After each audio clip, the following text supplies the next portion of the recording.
Somnath पंचुदल melon सम्राट उन्नय आहरी उन्नति गोलांदे कबा महाशिवरात्रि आरंभ होता डकरा आज समस्त को डाकुची विश्व प्रसिद्ध पंचुदल मेलन प्रस्तुति पर्व। पंचुदल मेलनर इतिहास होउछि बेस नियारा। 1637 ख्रीष्टाब्द आरंभ होता प्रभु श्री श्री पश्चिमा शंभु सोमनाथ देवंकर पंचुदल मेलन। आगर मेलनर ड्यूरेशन थिला 3 दिन। ग्रामवासी प्रचेषार मेलन हुए 4 दिन, किंतु वर्तमान पंचुदलर ना को रखी इठी मेलन को वर्तमान ऑर्गेनाइज करा जाउछि 5 दिन।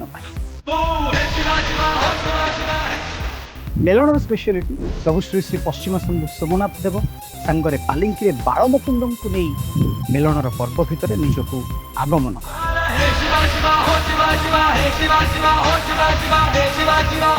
इतिहास को पाथ्य कर हरिराजपुर में बसवास करुवा प्रत्येक भक्तों सहित ग्रामवासी एवं ओडिशार कोण अनुकोण रहुथिबा यात्रापाटी मालिक माने निज यात्रापाटी को समर्पी दियंती प्रभु श्री श्री पश्चिमा शंभु सोमनाथ देव पाखे। ठाकुर बसला टाइम रे जो यात्रापाटी आसी पड़ती मानसिक बहुत यात्रा आसी गोटे गोटे रात्रि भी 4टा लगा पाटी आसी आम कमिटी खाया दिए कौन पारिश्रमिक से नियंती।